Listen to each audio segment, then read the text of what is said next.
En 2015, environ 150 000 nouvelles infections par le VIH ont été recensées parmi les enfants. Selon les estimations, environ 1,8 million d'enfants de moins de 15 ans vivent avec le VIH-Sida. La transmission du VIH de la mère au nourrisson peut être empêchée par l'utilisation d'une thérapie antirétrovirale, des pratiques d'accouchement sans risque et une alimentation sûre des nourrissons. Toutes ces pratiques sont couvertes par les programmes de prévention de la transmission de VIH de la mère à l'enfant, appelés aussi programme PTME. Ces interventions peuvent réduire le risque d'infection par le VIH d'environ 4 cas sur 10 à moins de 1 cas sur 10, selon les interventions disponibles. Cependant, même lorsque de bons programmes PTME sont mis en place, quelques nourrissons sont malgré tout infectés durant la grossesse, l'accouchement ou l'allaitement. Ces cas restent rares. En l'absence de traitement, les taux de mortalité infantile dus au VIH sont très élevés. Par conséquent, un diagnostic précoce du VIH chez le nourrisson ou EID permet aux enfants de recevoir un traitement et des soins contre le virus avant qu'ils ne deviennent très malades et donc de les maintenir en bonne santé. Malheureusement, en 2015, le dépistage à l'âge de 2 mois n'a été pratiqué que sur 51% des nourrissons exposés au VIH dans les 21 pays les plus durement touchés par le virus.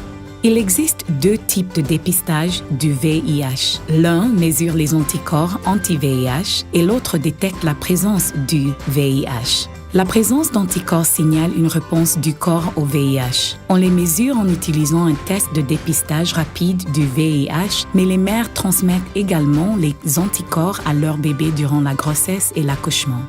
Les anticorps présents chez la mère peuvent être détectés chez un nourrisson après la naissance jusqu'à ce qu'il atteigne l'âge de 18 mois, mais leur présence ne signifie pas que l'enfant est infecté par le VIH. Par conséquent, un diagnostic précoce du VIH chez le nourrisson ne peut pas être effectué en utilisant un test de dépistage rapide comme chez les adultes, car ce test détecte les anticorps anti-VIH. Un dépistage positif d'anticorps anti-VIH chez un nourrisson de moins de 18 mois ne peut pas indiquer si les anticorps détectés sont ceux transmis par la mère ou si le bébé est lui-même infecté par le VIH et fabrique ses propres anticorps anti-VIH. Une technique de laboratoire appelée test de réaction en chaîne par polymérase ou PCR permet de diagnostiquer des enfants en bas âge dès leur premier jour de vie en détectant en partie le virus. L'Organisation mondiale de la santé, ou l'OMS, recommande que tous les nourrissons exposés au VIH reçoivent un test de PCR à l'âge de 4 à 6 semaines. En 2015, l'OMS a également recommandé que les pays considèrent également le dépistage du VIH auprès des enfants dès la naissance, en plus du test pratique à l'âge de 4 à 6 semaines. Tous les enfants exposés au VIH devraient bénéficier d'un dépistage final du VIH à la fin de la période d'allaitement. Vous devez suivre les directions nationales de votre pays concernant la période préconisée pour les tests de PCR et la répétition des dépistages du VIH chez les nourrissons exposés au VIH. Par le passé, les tests de PCR nécessitaient une phlébotomie, prise de sang dans les veines, ce qui n'est pas facile à faire chez des enfants en bas âge. Les tests de PCR sont désormais effectués en utilisant des gouttes de sang séchées, également appelées DBS, qui sont plus faciles à prélever chez les nourrissons. Le prélèvement de sang sur un papier filtre spécial est la première étape essentielle au diagnostic précoce du VIH chez les nourrissons. Des pays développent et mettent en œuvre des directives pour permettre le suivi de la charge virale des patients séropositifs recevant un TARV, y compris celui des nourrissons et des enfants. Certaines des machines utilisées pour mesurer la charge virale peuvent traiter les DBS. Les techniques que nous allons vous montrer ici peuvent également être employées pour prélever des échantillons de DBS sur les nourrissons afin de procéder au suivi de la charge virale. Quelques gouttes de sang suffisent. Elles peuvent être obtenues à partir d'une simple piqûre au talon, à l'orteil ou au doigt d'un nourrisson. Cette méthode est plus facile pour les nourrissons et leurs parents, mais aussi pour vous. Les gouttes de sang peuvent être facilement séchées, stockées et transportées au laboratoire d'analyse. Dans cette courte vidéo, nous allons vous montrer les techniques dont vous aurez besoin pour prélever des échantillons de DBS de qualité. Rappelez-vous, la qualité des résultats d'un test dépend de la qualité des échantillons prélevés. Nous allons vous montrer comment, Rassembler le matériel nécessaire au prélèvement de DBS, prélever les échantillons de DBS, sécher, conditionner et si nécessaire stocker correctement les échantillons, faire la différence entre une DBS analysable ou non et s'assurer que toutes les cartes de DBS sont correctement étiquetées et que les données d'enregistrement des échantillons sont exactes. Quel que soit l'âge du patient ou l'emplacement où le prélèvement sera fait, les étapes de préparation pour le prélèvement de l'échantillon restent les mêmes. Pour commencer cette formation, nous allons observer une infirmière qui rassemble le matériel pour un prélèvement de DBS. Rappelez-vous que le matériel utilisé dans votre programme peut être légèrement différent de celui qui est montré dans ce film. Votre programme peut utiliser des kits prêts à emploi contenant tous les matériels requis pour un prélèvement de DBS. Si votre programme n'emploie pas ces kits, vous devrez rassembler chacun des éléments. Tout d'abord, vous aurez besoin d'une lancette ou d'un glucolet stérile éjectable. La lame ne devra pas mesurer plus de 2 mm de long et 1,5 mm de large. La profondeur de cette piqûre est très importante pour tous les enfants et en particulier pour les bébés. Une lancette de 2 mm représente la longueur correcte à piquer sans risque d'endommager l'os. La lancette doit être maintenue fermement contre le talon sans l'abaisser. La plupart des lancettes sont fournies avec une protection qui doit être enlevée avant d'activer la lame. Une fois la protection enlevée, la lancette doit être immédiatement utilisée. La protection de la lame doit être immédiatement jetée dans un contenant normal ou pour déchets dangereux pour prévenir les risques d'étouffement. Ces lancettes ou glucolets stériles sont à usage unique et doivent ensuite être convenablement jetées. Ensuite, vous aurez besoin d'un désinfectant pour la peau. Le kit de prélèvement de DBS inclut des compresses de gaz imbibées d'alcool et emballées individuellement. Si vous n'utilisez pas le kit, vous aurez besoin de gaz ou de coton humidifié d'alcool.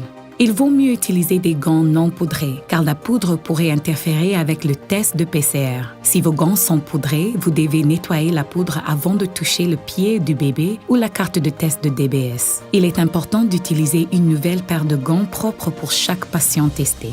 Enfin, rassemblez tous les formulaires pour le laboratoire, une carte de prélèvement de DBS et un stylo. Pour prélever un échantillon de DBS, il est important d'utiliser les cartes spéciales de prélèvement. Celles-ci sont constituées d'un papier filtre absorbant et sont spécifiquement fabriquées pour les prélèvements sanguins. La zone de dépôt de la DBS peut être perforée ou marquée par des lignes. Ces lignes et perforations vous montrent où la DBS doit être déposée. Vous devrez vous assurer que vos DBS sont centrées et qu'elles remplissent les cercles jusqu'à la ligne ou à la perforation indiquée sur la carte. Le tableau montre l'emplacement du prélèvement des échantillons en fonction de l'âge et du poids du nourrisson. Une piqûre au talon est adaptée pour les nourrissons âgés de 1 à 4 mois ou pesant moins de 5 kg. Une piqûre à l'orteil doit être utilisée pour les bébés âgés de 5 à 9 mois ou pesant moins de 10 kg. Une piqûre au doigt ne peut être utilisée que pour les enfants de plus de 10 mois ou pesant plus de 10 kg. Nous allons maintenant voir comment prélever un échantillon de sang sur un nourrisson. Commencez par un jeune nourrisson. Regardez cette infirmière qui prélève une DBS sur un petit bébé. Il sera plus facile pour vous de prélever une DBS si le parent est assis à hauteur de votre taille. Prenez le temps et le soin d'aider le parent à s'asseoir sur la table en toute sécurité.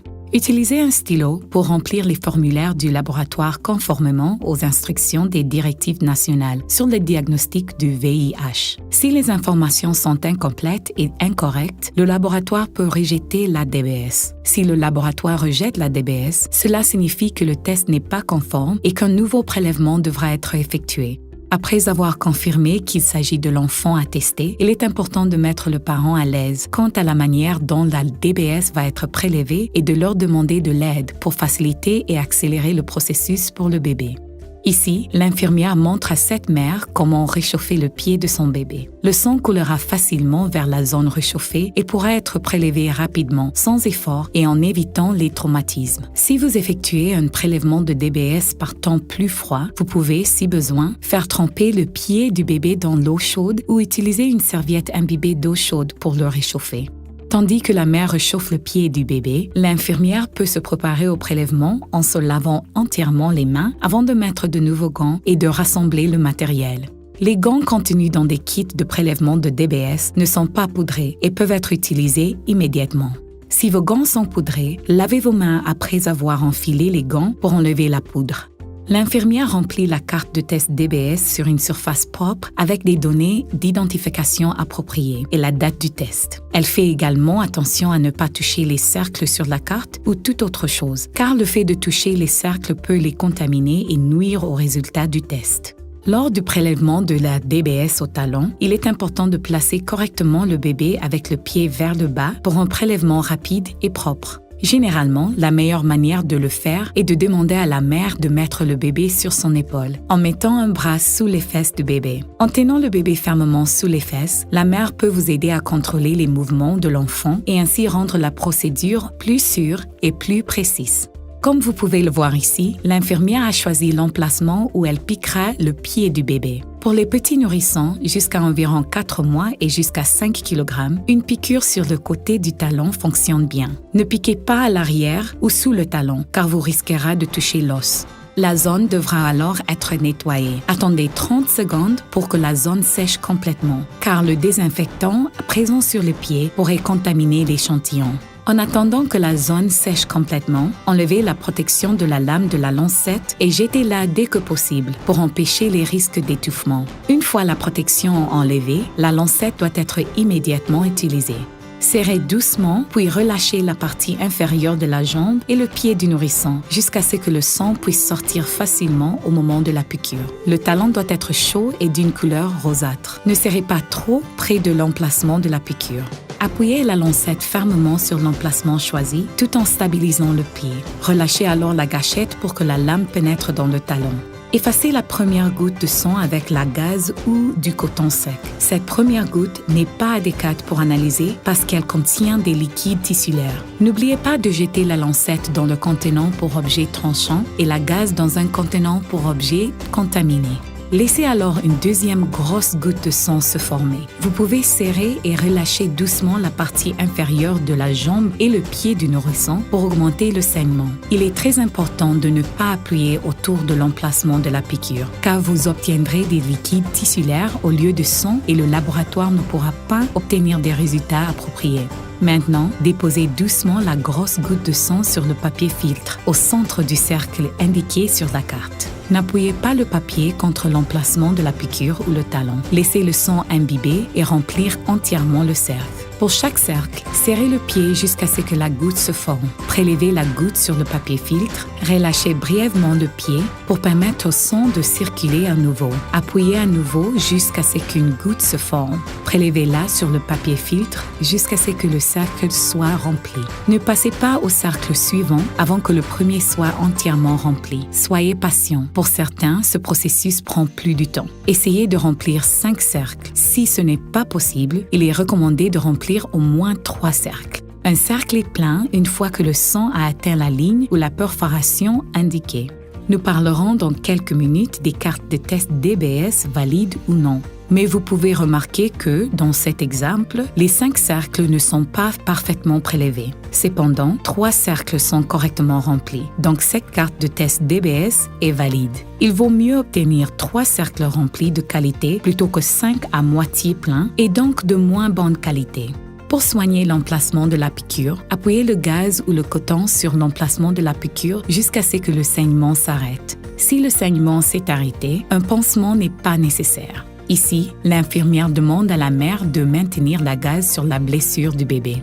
Vérifiez l'emplacement de la piqûre pour vous assurer que le saignement s'est arrêté avant de laisser le bébé partir. Voyons maintenant comment prélever une DBS sur un nourrisson plus grand. Pour prendre un DBS d'un nourrisson plus grand, le procédé est assez similaire, mais vous aurez plus de chances d'y parvenir en piquant l'orteil au lieu du talon. La zone de l'orteil est plus efficace pour les bébés âgés de 4 à 10 mois environ ou qui pèsent plus de 5 kg.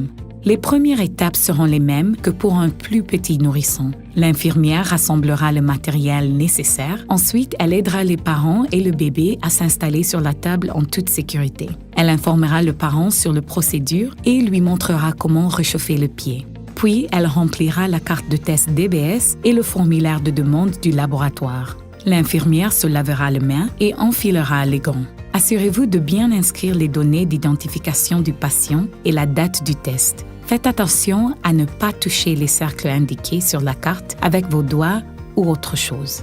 Pour le prélèvement de la DBS au gros orteil, demandez à la mère de vous aider à placer le bébé pied en bas pour que vous puissiez facilement accéder à l'orteil. Demandez-lui de tenir le bébé par-dessus son épaule en plaçant un bras sous les fesses du bébé. En tenant le bébé fermement sous les fesses, la mère peut vous aider à contrôler les mouvements de l'enfant et ainsi rendre la procédure plus sûre et plus précise.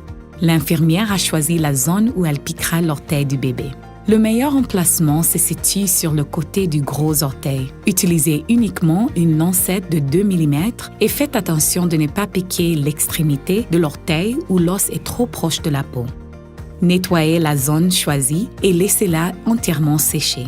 En attendant que la zone sèche complètement, enlevez la protection de la lame de la lancette et jetez cette protection dès que possible pour empêcher les risques d'étouffement. Une fois la protection enlevée, la lancette doit être immédiatement utilisée. Maintenez fermement le pied du bébé avec une main et appuyez la lancette sur l'orteil avant de relâcher la gâchette. Observez comment l'infirmière a essuyé la première goutte de sang parce qu'elle contient également des liquides tissulaires qui affecteront les résultats du test. N'oubliez pas de jeter la lancette dans le contenant pour objets tranchants et la gaze dans un contenant pour produits contaminés. Maintenant, l'infirmière prélève des gouttes de sang en collectant une goutte au centre de chaque cercle indiqué et en la laissant remplir de cercles entiers. Serrez le pied jusqu'à ce que la goutte se forme. Prélevez la goutte sur le papier filtre, relâchez brièvement le pied pour permettre au sang de circuler à nouveau. Appuyez à nouveau jusqu'à ce qu'une goutte se forme. Prélevez-la sur le papier filtre jusqu'à ce que le cercle soit rempli. Ne passez pas au cercle suivant avant que le premier soit entièrement rempli. Essayez idéalement de remplir 5 cercles. Il faut mieux obtenir 3 cercles remplis de qualité plutôt que 5 à moitié pleins et donc de moins bonne qualité. Observez comment l'infirmière applique une légère pression sur le pied et ne serre pas l'emplacement où l'orteil a été piqué. Faites attention de ne pas tenir le pied trop serré, car le bébé peut alors résister et se débattre. En appliquant une pression délicate mais ferme, vous aiderez le bébé à être plus à l'aise. Un cercle est plein une fois que le sang a atteint la ligne ou la perforation indiquée. Une fois l'échantillon prélevé, élevez l'emplacement de la piqûre et appliquez une légère pression avec de la gaze pour arrêter le saignement. Si le saignement s'est arrêté, un pansement n'est pas nécessaire. Vérifiez l'emplacement de la piqûre pour vous assurer que le saignement s'est arrêté avant de laisser le bébé partir. Vous avez maintenant vu comment effectuer un prélèvement de DBS au talon et à l'orteil. Vous pouvez aussi devoir prélever un DBS au doigt. Les premières étapes d'un prélèvement de DBS au doigt sont identiques à celles de piqûre au talon et à l'orteil. Une piqûre au doigt n'est recommandée que pour les nourrissons de plus de 10 mois ou pesant plus de 10 kg. Les nourrissons nécessiteront un test de DBS pour un diagnostic de VIH jusqu'à l'âge de 18 mois. Après cet âge, les enfants pourront être diagnostiqués en utilisant un test rapide.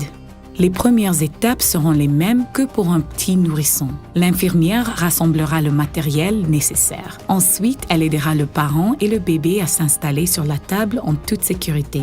Elle informera le parent sur la procédure et lui montrera comment réchauffer la main. Puis, elle remplira la carte de test DBS et le formulaire de demande du laboratoire. L'infirmière se lavera les mains et enfilera les gants. Assurez-vous de bien inscrire les données d'identification du patient et la date du test. Faites attention à ne pas toucher les cercles indiqués sur la carte avec vos doigts ou autre chose. Demandez à la mère de vous aider à placer le bébé pour que son doigt soit dirigé vers le bas. À cet âge, la plupart des enfants peuvent s'asseoir sur les genoux de leur mère pendant que vous prélevez la DBS. Vous pouvez également essayer de demander à la mère de tenir le bébé dans ses bras en positionnant le bras droit de l'enfant derrière la mère. Souvenez-vous de demander à la mère de réchauffer les mains et les doigts du bébé. Si la main du bébé est froide, vous pouvez la faire tremper dans l'eau chaude ou utiliser une serviette imbibée d'eau chaude pour la réchauffer. Si l'enfant n'est pas coopérative, vous pouvez demander à la mère de placer les jambes de l'enfant entre ses jambes et de tenir le ventre, la poitrine et le bras droit de l'enfant avec ses bras. Comme vous pouvez le voir ici, l'infirmière a choisi l'emplacement où elle piquera le doigt du bébé. Les doigts les mieux adaptés sont l'annulaire ou le majeur de l'une ou l'autre main. Choisissez le côté de l'annulaire ou du majeur. Ne piquez pas l'extrémité du doigt car l'os est trop proche de la peau. Le pouce n'est pas recommandé à cause de la douleur. Nettoyez la zone à piquer et laissez entièrement sécher la zone durant 30 secondes. En attendant que la zone sèche complètement, enlevez la protection de la lame de la lancette et jetez-la dès que possible pour empêcher le risque d'étouffement. Une fois la protection enlevée, la lancette doit être immédiatement utilisée. Observons comment l'infirmière utilise sa main pour tenir les autres doigts du bébé. Elle tient fermement la main et enforce la lancette dans le doigt avant de relâcher la gâchette. Essuyez la première goutte qui contient des liquides tissulaires. N'oubliez pas de jeter la lancette dans le contenant pour objets tranchants et la gaze dans un contenant pour objets contaminés. Le prélèvement des gouttes de sang sur un doigt sera plus facile si vous tenez les autres doigts du bébé pendant que vous appliquez une légère pression sur la main entière. Maintenez le doigt vers le bas pour appliquer la goutte directement sur la carte. Si votre première goutte est trop petite, vous pouvez déposer des gouttes supplémentaires sur l'emplacement humide jusqu'à ce que le cercle soit entièrement rempli avant de passer à l'autre cercle. Pour prélever la goutte suivante, relâchez brièvement la main pour permettre au sang de circuler à nouveau. Puis exercez à nouveau une pression jusqu'à ce qu'une goutte se forme et prélevez-la sur le papier filtre. Remplissez chaque cercle en déposant la goutte au centre du cercle indiqué sur la carte. Remplissez entièrement chaque cercle avant de passer au cercle suivant. Essayez de remplir 5 cercles, mais si vous n'y parvenez pas, il est recommandé d'en remplir au moins 3. Un cercle est plein une fois que le sang a atteint la ligne ou la perforation indiquée. Pour soigner l'emplacement de la piqûre, appuyez la gaze ou le coton sur l'emplacement de la piqûre jusqu'à ce que le saignement s'arrête. Si le saignement s'est arrêté, un pansement n'est pas nécessaire. Vérifiez l'emplacement de la piqûre pour vous assurer que le saignement s'est arrêté avant de laisser le bébé partir. Voici des exemples d'échantillons de DBS correctement prélevés pour lesquels 5 cercles sont correctement remplis. Maintenant que nous avons vu des exemples de prélèvement de DBS par le biais de piqûres au talon, à l'orteil et au doigt, passons à la manipulation des échantillons en vue d'une expédition vers un laboratoire pour qu'ils soient analysés. Une fois les DBS prélevés, il est important de les manipuler correctement pour qu'elles puissent être acheminées vers le laboratoire et être minutieusement analysées. Après le prélèvement de DBS, emportez la carte dans la zone choisie pour le séchage. Les cartes devront être placées horizontalement dans des supports de séchage et être protégées de la lumière du soleil, de la poussière et des insectes. Laissez-les à température ambiante pendant 4 heures minimum ou toute une nuit, 24 heures maximum. Lors du séchage des échantillons, il ne faut pas les exposer directement à la chaleur ou aux rayons du soleil, les stocker dans des pochettes plastiques, les empiler les uns sur les autres, les mettre en contact avec d'autres surfaces ou de l'eau où des saletés pourraient contaminer les échantillons ou compromettre leur validité. Si une carte n'a pas été séchée correctement et entièrement, son analyse ne peut pas avoir lieu. En outre, souvenez-vous de garder les formulaires du laboratoire avec les cartes de test DBS. Si vous prélevez également des échantillons de DBS pour la charge virale, veuillez à ne pas faire sécher les échantillons de EID et de charge virale sur le même support. Le fait de placer les 2 types de DBS sur un même support peut entraîner une contamination et de faux résultats positifs. Étiquetez chaque support en spécifiant s'il s'agit d'une charge virale ou d'un EID. Une fois que les DBS sont complètement séchés, préparez-les pour le transport. Les DBS doivent être séparés pour que les cartes ne se touchent pas. Si les DBS se touchent, du sang peut être transféré d'une carte à l'autre, ce qui entraînerait des résultats erronés. Chaque carte de DBS doit être complètement séparée par une poche en papier cristal. En utilisant des poches en papier cristal, mettez 5 à 10 cartes de test DBS enveloppées individuellement dans un sachet plastique refermable et ajoutez 10 sachets de produits déshydratants dans ce sachet. Placez un indicateur d'humidité dans le sachet contenant les DBS. Les sachets de produits déshydratants absorberont toute l'humidité contenue dans le sac et maintiendront les cartes sèches. Faites sortir l'air du sac et scellez-le. Si le sachet n'est pas envoyé au laboratoire le jour même, placez-le dans un endroit frais et sec jusqu'à ce qu'ils sont prêts à être expédiés. Ne laissez pas les DBS dans un véhicule, car le soleil et la chaleur les détérioreraient. Au moment d'envoyer les DBS pour qu'elles soient analysées, il est essentiel d'étiqueter correctement les échantillons et d'y joindre toute la documentation requise pour que les résultats soient utiles. Assurez-vous d'avoir rempli tous les documents nécessaires pour le traçage de chaque DBS. Placez tous les formulaires du laboratoire et les sachets en plastique contenant les DBS dans une enveloppe d'expédition. Assurez-vous d'indiquer sur chaque enveloppe d'expédition le nom de votre clinique, l'échantillon de DBS de nourrisson, la date à laquelle vous envoyez les échantillons au laboratoire.